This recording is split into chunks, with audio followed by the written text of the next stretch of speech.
Hii hapa historia ya Wabembe na mbwembwe zao. Wanajiita taifa teule la Mungu. Mwandaji ni Dennis Mpagaze. Mimi naitwa Ananias Edgar.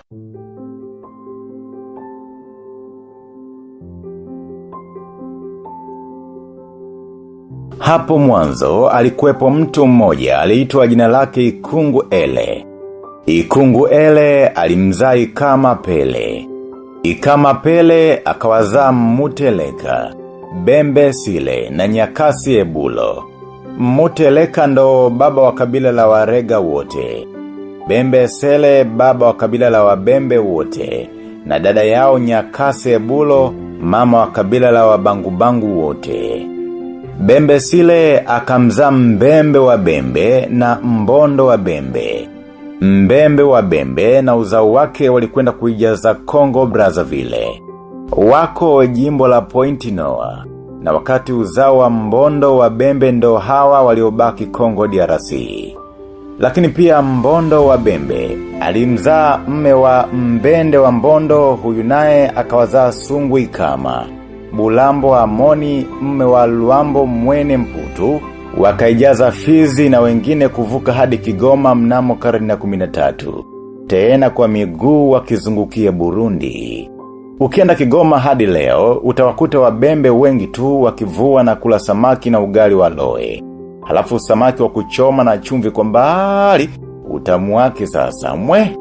Pale Kigoma wengi wanajiita Wamanyema, na wakati ukienda Kongo ukajiita Manyema watakuchekaje? Kimsingi Kongo hakuna kabila linaloitwa Wamanyema, ila kuna jimbo la Maniema. Anyway, jambo la msingi nililotaka kusema hapa ni kwamba Wabembe wanahusika sana katika uwepo wa miji ya Kigoma na Ujiji.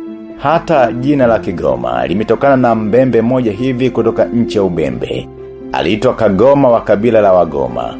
Lakini pia hata aliyekomboa miji ya Kigoma na Ujiji enzi za vita ya kwanza ya dunia ni Mbembe kutoka tarafa ya Fizi. Aliitwa Mbavu Moya. Mbavu Moya mbali na Kigoma aliyekomboa Bujumbura, Tabora na Mahenge Morogoro. Amekuja kufa mwaka 1982 bila jina kubwa pale Kongo kwa sababu nabii hana heshima kwao.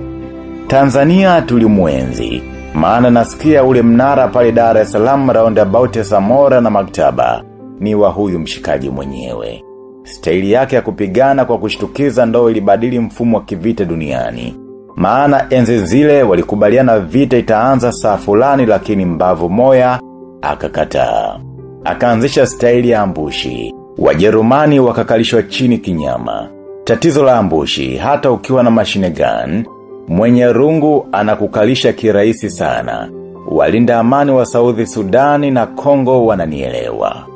Lakini pia hata kwenye ile vita ya pili ya dunia, Mbavu Moya alifanya maajabu hadi serikali ya mkoloni ikampa heshima ya picha yake kuonekana kwenye noti ya faranga 10 ya benki kuu ya Belgium, Kongo na Rwanda Urundi. Aliwatandika Wajerumani vilivyo. Hadi leo Wajerumani hawana hamu na hiki kichwa kilichoshiba supu ya samaki wa ziwa Tanganyika. Supu ya samaki ni nzuri kwa akili ya ubongo na afya ya mwili pia. Kule ni samaki wanangu, mpunguze ujinga wenu huo. Mambo katika nchi ya Ubembe yalianza kuharibika siku mkoloni walivutia mguu. Wakachoma mkuki kwenye ustaarabu uliojengwa tangu enzi na enzi zilizopita. Wabembe wanasema wao waliingia Afrika kutokea Israeli mwaka 500 baada ya Kristo. Wanajiita wa Israeli kutoka Bethlehem. Kwa wale msiojua ni kwamba Bethlehem maana yake ni nyumba yenye mikate, yani House of Bread. Mji huo ulijengwa na Salma, mjukuu wa Kalebu. Kalebu ni mtu mweusi anayezungumziwa kwenye Biblia takatifu. Kalebu alitoka katika uzao wa Yetro, mtu mweusi pia, na baba mkwe wa Musa. Kwa hiyo Wabembe ni uzao wa huyo Kalebu, anasema Jerumaini Miki Maku, Mbembe anayeishi nchini Kenya. Kutokea Bethlehem, Wabembe waliingia Misri, Sudani, Togo na kuibukia mwambao mwa mto Kongo na kuanzisha nchi yao walioita Ese Ebalo ya Mbembe wa Mbondo, yani nchi ya Mubembe. Baadaye nchi hiyo iliitwa Alembelembe. Katika nchi hiyo walisema, hano hale etanga ya nia. Kwa Kibembe yaani hapa kuna kiasi kikubwa cha maji yaliyotuama yenye kina kirefu pia. Wakapaita mahali pale etanga ya nia. Jina Tanganyika likazaliwa anasema Jean Marie mshikaji wa Mbeko. Kumbe hata neno Tanganyika ni la Kibembe. Gonga chiazi hapo ulipo kama unawakubali Wabembe Lakini kama munapenda Fizi iendelee, muache kukimbilia Bulaya juu Babembe munaleta haya juu ya uvivu yenu. Kila mtu anaanza penda kwenda mutaachia Buja Bulenge mashamba zenu kisha miaka mutalia tena eti Banyamulenge bana bavamia ukumbuke ingali mapema, alisema mtu ya Kongo. Jamaa moja alinichekesha kweli baada kusikia hawa jamaa wametoka Israeli alisema, haki ya Mungu wa Mbembe murisha Sara nyinyi muritoka Goriati. Mkoloni aliwavamia na kuifanya nchi ya Ubembe kuwa sehemu ya DRC. Jamaa hawakubali kirahisi. Wakapambana naye kwa marungu, panga na ndumba. Ubembe ndo sehemu pekee DRC iliyowatoa jasho wa koloni na kuweka historia kutotawaliwa kizembe. Ushujaa wao ndo ulisaidia ardhi yao kutonajisiwa sana kama sehemu zingine Afrika. Hata rasilimali zao hazikuporo kwa kiasi kikubwa kama maeneo mengine ya DRC. Hata hivyo, mwaka 1931 wazungu walifanikiwa kuikalia Ubembe. Wakabadilisha jina la nchi yao na kuitwa tarafa ya Fizi kutokana na fisi wengi waliokuwepo kwenye misitu ya Ubembe. Wazungu ni wakorofi ise, yaani unaipa nchi ya watu hadhi ya tarafa, halafu unaipa jina la wanyama, tena fisi. Bado tena wazungu wakaigawa tarafa hiyo ya Fizi katika vitongoji vitano yaani Lulenge, Ngandija, Mtambala, Tanganyika na Itombwe. Haya madharau ya wazungu ndo chanzo cha moto kuwaka Fizi hadi leo. Wabembe wanasema, wanaamini hadi leo Afrika ni mali ya wazungu, hivyo hawana budi kuikomboa. Fizi ikajenga heshima ya kuwa kitovu cha harakati za uhuru nchini DRC hadi Patrice Lumumba kukamata nchi. Mabepari yakamua. Mobutu Sese Seko Kuku Ngwendu wa Zabanga akaingia Ikulu kuendeleza maslahi ya wazungu.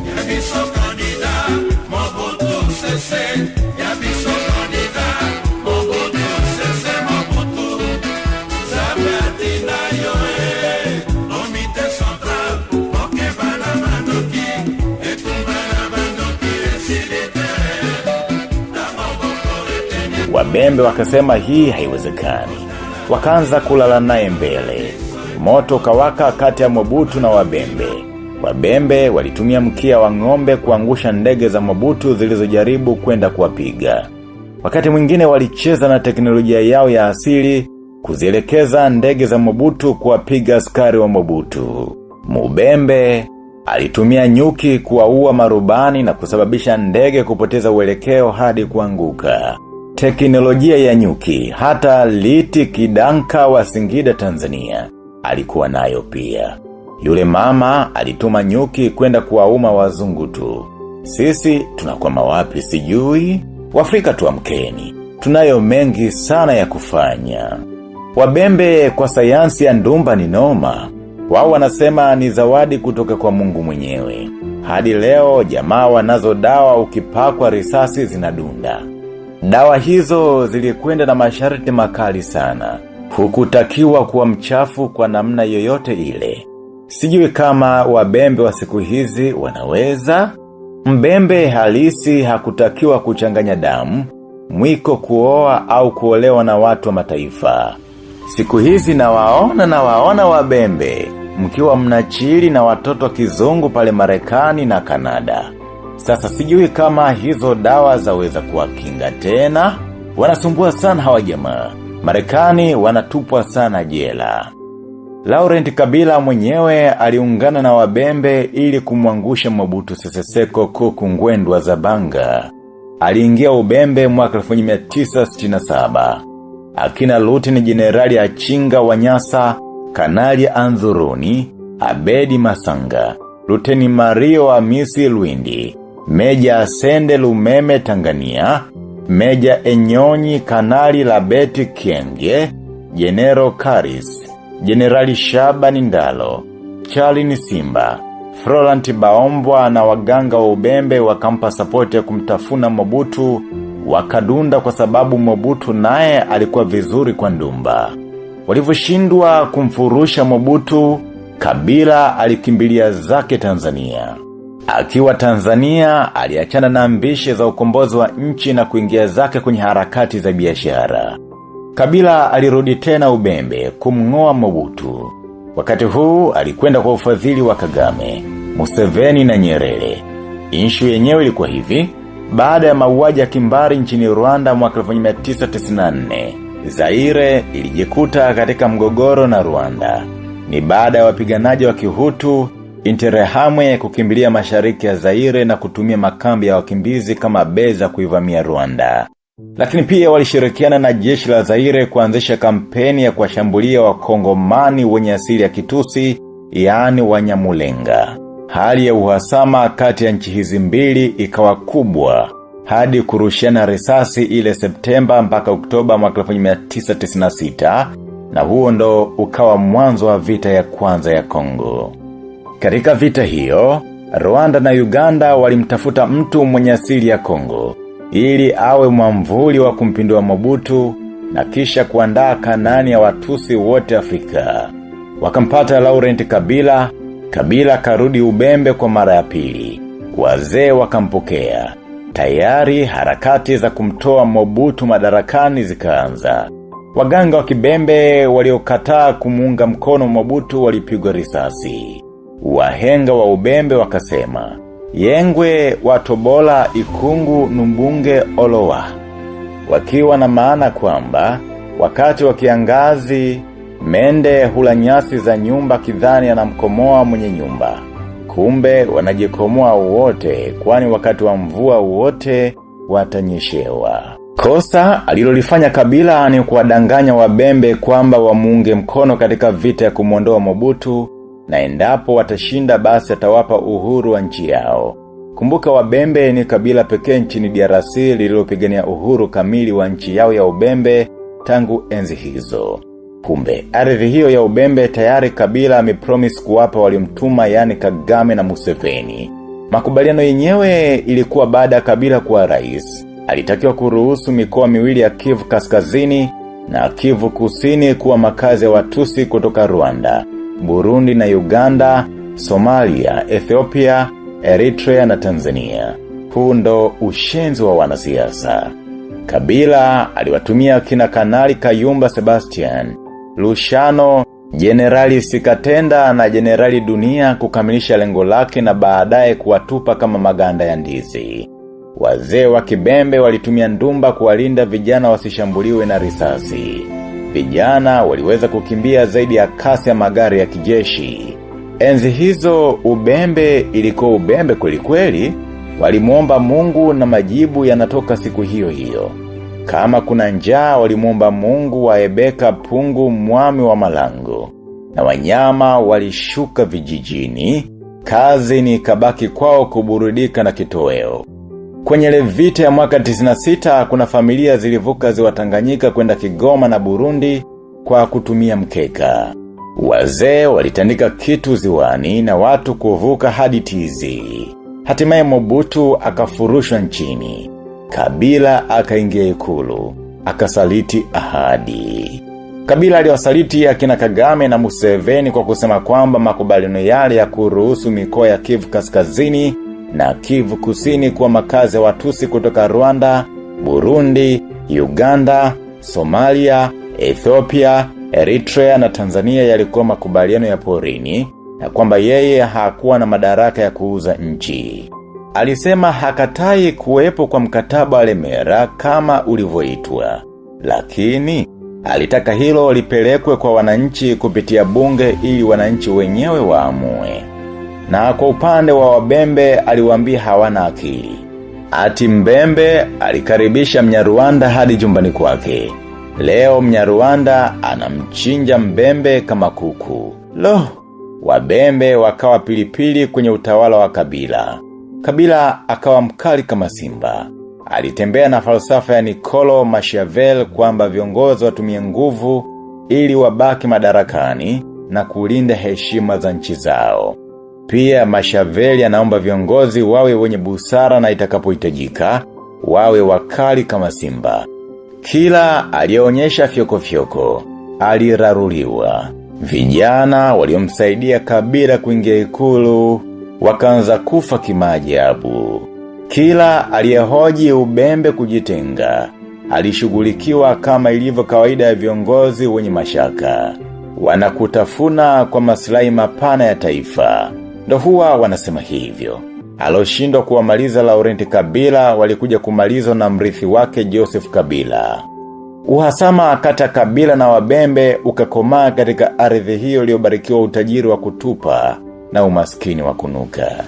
Jenerali Sikatenda akaenda kuwachinja Wakatange ambao ni wa ukoo wa Kabila waliokuwepo kule Ubembe, kisha akatangaza hadharani, tulikusaidia na sasa wajiinua, sasa utatujua sisi ni nani. Tunakwambia hivi, tulichokupa hakiwezi kudumu. Safari ya Kabila kuelekea kuzimuni kashika kasi. Januari 16 mwaka 2001, Rais Kabila akapumzishwa kwa risasi za moto. Zilipigwa na Rashidi Muzele, mlinzi wake kabisa. Januari 26 mwaka 2001, Joseph Kabila kateuliwa na baadaye kuchaguliwa kuwa rais wa DRC. Kuna Wabembe walimuona Joseph kama mtu wao kwa sababu alikulia Ubembe. Jenerali Sylvester Luecha, mkuu wa majeshi enzi hizo, ndo alimchagua Joseph kuwa rais. Hata hivyo kulitokea mgongano mkubwa kati ya Luecha na Sikatenda. Sikatenda alimwambia Luecha acha Mubembe awe rais badala ya kumweka Joseph. Kwanza sio mtoto wa Kabila. Lakini Luecha hakukubali.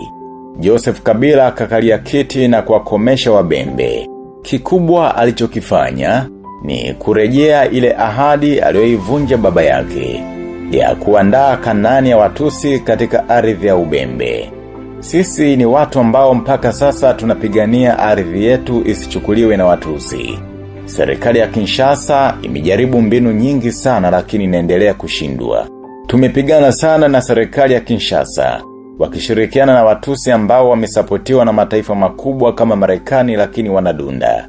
Ndio maana tunasemaga hatupigani na Wanyarwanda, bali tunapigana na wazungu na Wamarekani. Anasema Jean Marie, mshikaji wa Mbeko. Wabembe sasa duniani kote wana mikakati mikubwa ya kurudi kwenye ardhi yao ya Fizi, nchi ya Ubembe. Nchi yenye utajiri wa kila aina kuanzia madini, mito na magogo na ardhi yenye rutuba ya ajabu. Wenyewe wanasema Ubembe ina nafasi nzuri ya ufugo. Inazungukwa na mito ya ajabu, ng'ombe milimani na ziwa Tanganyika. Ngambo ya nchi ambayo inakuwa na samaki nyingi sana pale. Hawa jamaa wana Kiswahili fulani hivi amazing vile. Mito ya Ubembe ndio chemchemu ya maziwa makuu ulimwenguni kote. Milima ya Itombwe ina mito iliyomwaga maji ndani ya mto Kongo na kuelekea bahari ya Atlantic. Hakika Ubembe ni Kanaani Afrika. Ubembe ni kitovu cha uganga na teknolojia za Kiafrika. Kuna wazee waliweza kutengeneza bunduki miaka ya nyuma huko, lakini wengi wao walipelekwa Ulaya na wengine kuuawa. Wabembe walifanya operation kwa mikono tu na mtoto alitoka salama, lakini cha ajabu huwezi kuona kidonda. Afrika tulikuwa juu sana. Sema tumejichanganya tu. Kila mtu anataka kuwa mzungu kichaa. Fizi ndiko kuna hazina ya teknolojia ya Afrika. Twendeni Fizi, tukaanzisha harakati za kuikomboa upya Afrika.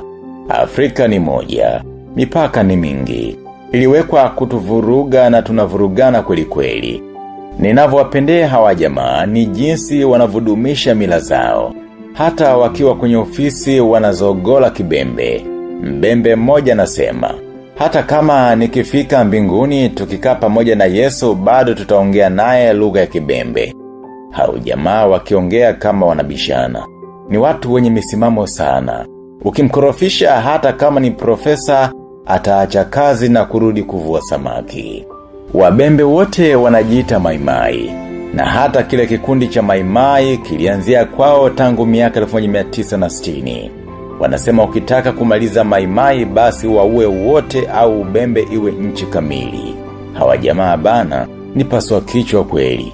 Mwaka 2014 kulitokea vurugu kati ya Wabembe na Wasudani kule Kenya. Ilikuwa Soho. Walipozidiwa walikwenda Kongo kuchukua Ndumba. Walivyorudi Wasudani walipukutika kama majani ya miti wakati wa kiangazi. UNHCR ilipoona maiti nyingi za Wasudani wakawauliza Wabembe, mbona hatujaona maiti zenu, ina maana nyinyi hamjafa? Wakasema sisi huwa tunaficha maiti, kumbe ni Ndumba. Nasikia kwenye vurugu zile Mkongo alikufa mmoja tu. Ya Wabembe yako mengi sana brother. Nimalizie kwa kusema tu, Mubembe na Munyarwanda ni paka na panya kwa sababu walikubali kuchunganishwa na wazungu ili waibiwe. Hiki ndo kizungumkuti cha Afrika. Tunakulana sisi kwa maslahi ya wazungu. Muda ukifika nitakuletea historia ya vurugu zao kwa kina. Mwandaji ni Dennis Mpagaze. Mimi naitwa Ananias Edgar.